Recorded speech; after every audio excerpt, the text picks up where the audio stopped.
Pemirsa, masih di Belajar Islam dan kita masih membahas tentang Ramadan dan rekonsiliasi nasional.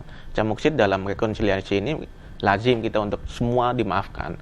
Tapi tentu saja ada hal-hal yang tidak bisa dimaafkan begitu saja dan lebih didorong pada kasus atau jalur-jalur hukum. Camuksid melihatnya seperti apa? Allah sendiri punya sesuatu yang tidak bisa dimaafkan, tidak bisa diampuni, yaitu dosa syirik. Di dalam Quran disebutkan innallaha la yaghfiru an yushraka bihi wa yaghfiru ma duna dzalika liman yasha.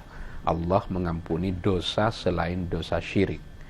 Nah, di dalam soal-soal kemanusiaan juga ada dosa yang tidak boleh serta-merta diampuni tanpa penegakan hukum terlebih dahulu.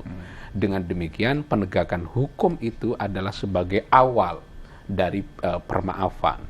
Jadi setelah ada penegakan hukum, baru ada minta maaf misalnya. Hal apa yang bisa ditegakkan dalam hukum misalnya? Misalnya di dalam kasus korupsi, tidak boleh ada permaafan secara massal misalnya terhadap seluruh orang yang melakukan korupsi. Harus ada penegakan hukum. Apalagi ada orang yang keliru misalnya melakukan dosa korupsi, kok minta maafnya ke Arab Saudi, ke ibadah di Mekah dan di Madinah. Itu kan sesuatu yang keliru. Jadi nggak bisa. Hablum minallah itu dipakai untuk menghapus hablum minannas. Jadi tetap saja dosa yang melibatkan kepada individu per individu, apalagi dosa publik seperti dosa korupsi, dosa pelanggaran hak asasi manusia, itu harus dimulai dengan penegakan hukum. Tapi dosa-dosa kecil itu yang melibatkan pribadi dengan pribadi, misalnya Bang Jayadi punya dosa sama saya secara pribadi, maka permaafan harus dilakukan terhadap saya dan tidak perlu dilakukan kepada publik secara luas. Jadi ada dosa privat dan ada dosa publik. Ada dosa hablum minallah dan ada dosa hablum minannas. Dengan penjelasan clear cut seperti ini, kita tidak boleh mencampur adukkan. Berdosa kepada manusia, minta maafnya kepada Allah. Berdosa kepada publik, tidak cukup hanya meminta maaf kepada ormas Islam misalnya. Dosa publik harus melibatkan partisipasi publik.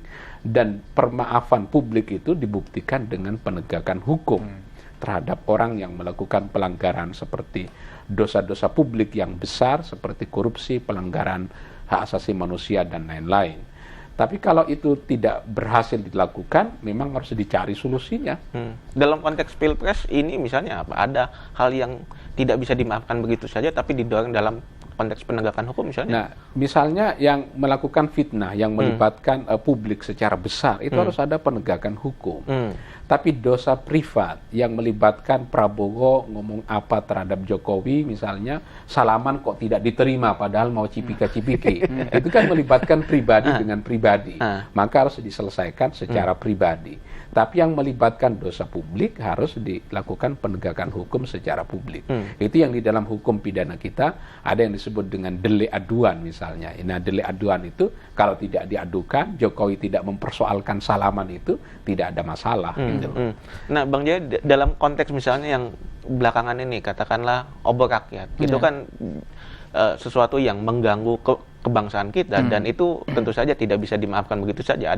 Ada apa penegakan hukum yang harus hadir di situ. Menurut Anda seperti itu? Ya, betul, bahwa memang harus ada penegakan hukum terhadap itu. Nanti kita lihat bagaimana hasilnya, kan itu sudah diproses secara hukum. Tetapi bahwa orang-orang yang melakukan black propaganda, ya, propaganda hitam dalam proses pemilu misalnya, maka kalau dia meminta maaf kepada orang yang dia zalimi, itu sesuatu yang baik begitu. Atau orang yang dizalimi, misalnya capresnya atau keluarga capresnya, itu memaafkan yang bersangkutan, itu sesuatu yang baik juga untuk poin sendiri ya, di mata tetapi tentu saja yang soal-soal yang sudah diproses kepada hukum harus diserahkan kepada hukum, dan nanti kita lihat kalau misalnya dinyatakan itu salah oleh hukum, ya diterima. Kalau tidak kalau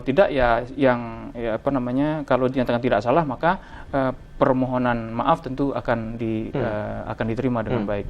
Nah, dalam konteks misalnya rekonsiliasi, stakeholder mana saja yang bisa kita dorong perannya untuk membangun rekonsiliasi ini? Misalnya kaum intelektual, akademisi atau ulama, sebetulnya dalam konteks Pilpres ya. Iya. Dalam konteks Pilpres ini nanti saya kira begitu Pilpres selesai, penghitungan suara selesai, saya kira penghitungan suara quick count 2 hari Iya, selesai. tapi penghitungan suara yang resmi mungkin menjelang Idul Fitri baru selesai ya. Nah, nanti kedua-dua presiden seperti mereka sudah sepakati sebelumnya kan ada deklarasi pemilu damai. Ya. Jadi nanti begitu selesai Pilpres ya dua-duanya menyatakan ini kita dalam Pilpres kita selama ini berbeda seperti berperang, berkonflik, tapi ingatlah bahwa perbedaan kita itu perbedaan politik, bukan perbedaan sebagai sesama bangsa Indonesia, bukan perbedaan sebagai sesama kaum Muslim, bukan perbedaan sebagai sesama akademisi dan sebagainya. Nah, itu harus dimulai dari capres masing-masing. Jadi yang kalah itu kalau dia merasa tidak ada masalah kecurangan, segeralah dia mengakui kekalahannya itu, memberikan selamat kepada yang menang. Yang menang sebaliknya juga sama, segeralah menyatakan bahwa kemenangannya bukanlah kemenangan dia, tapi kemenangan bangsa Indonesia, dan dia berjanji untuk memimpin bangsa Indonesia, tidak hanya orang yang mendukungnya, tapi juga orang yang dikalahkan oleh dia, begitu. Nah, di tingkat yang lain adalah tingkatan para pendukung ini, para pendukung, terutama pimpinan-pimpinan pendukung itu juga harus menunjukkan bahwa terutama selama Ramadan pasca Pilpres, bahwa mereka sudah bisa rukun kembali. Kalau itu dilakukan, maka proses mengobati luka-luka akibat Pilpres itu bisa cukup cepat dilakukan. Di level mana, Mas, rekonsiliasi itu bisa terjadi di level elit atau di level massa? Karena sepertinya di level massa itu lebih mudah. Iya, yang seringkali sulit kan di level di level elitnya yang lebih sulit biasanya. Kalau di level massa di tingkatan pribadi kan tidak terlalu sulit. Karena itu, tetapi kalau massa itu melibatkan massa yang besar, maka atau melibatkan identitas kelompok, maka itu tidak mudah. Ya, tidak mudah, karena itu harus dimulai dari para elitnya. Elit dari kelompok A yang merasa terlukai akibat Pilpres ini, maka elit itu harus mulai menyatakan proses-proses rekonsiliasinya. Cak Muksid, ini kan peran ulama lagi-lagi tidak bisa diabaikan begitu saja dalam proses rekonsiliasi ini. Mumpung juga bulan Ramadan dan ulama juga selalu didengarkan, apa yang mestinya dimainkan oleh ulama dalam rangka rekonsiliasi ini? Saya kira yang paling signifikan untuk dilakukan adalah merekonsiliasi antara dua pasangan ini, antara Jokowi JK dengan Prabowo Hatta, karena paling susah saya kira adalah rekonsiliasi di tingkat dua pasangan ini. Kalau kita perhatikan tajamnya pertarungan yang melibatkan dua orang ini. Kalau yang melibatkan elit pendukung itu bisa dengan mudah diatasi. Begitu Jokowi ditetapkan sebagai pemenang, maka para politisi di belakangnya bisa dengan mudah berpindah haluan. Itu secara politis bisa dengan mudah diatasi. Atau kalau Prabowo dinyatakan sebagai pemenang. Ya, atau sebaliknya. Nah, kecuali yang tidak kebagian kursi, biasanya itu yang tidak mudah untuk rekonsiliasi. Tapi juga saya kira di tingkat massa secara umum, karena kita tahu mengerasnya pertarungan ini juga terjadi di tingkat massa secara umum. Kita perhatikan media sosial. Orang yang biasanya berteman, tiba-tiba berbeda pilihan politik, mulai menajam saya perhatikan teman-teman saya misalnya yang tajam sekali, padahal dia teman akrab dahulu, karena Pilpres ini kemudian menajam. Saya sebagai ustadz di jemaah pengajian juga seringkali menyaksikan tajamnya perbedaan di tingkat keluarga antara suami dengan istri. Itu menajam juga. Jadi nanti rekonsiliasi akan terjadi secara natural di tingkat pribadi-pribadi. Di tingkat elit pendukung itu juga akan terjadi, kecuali yang tidak kebagian tadi itu akan tetap dendam. Nanti tunggu 2019. Yang paling berat dilakukan sejarah politik Indonesia menunjukkan adalah rekonsiliasi di kalangan para kandidat. Kita tahu misalnya siapa yang sampai sekarang tidak bisa ketemu pada 2009 misalnya, pada 2004, itu yang paling berat.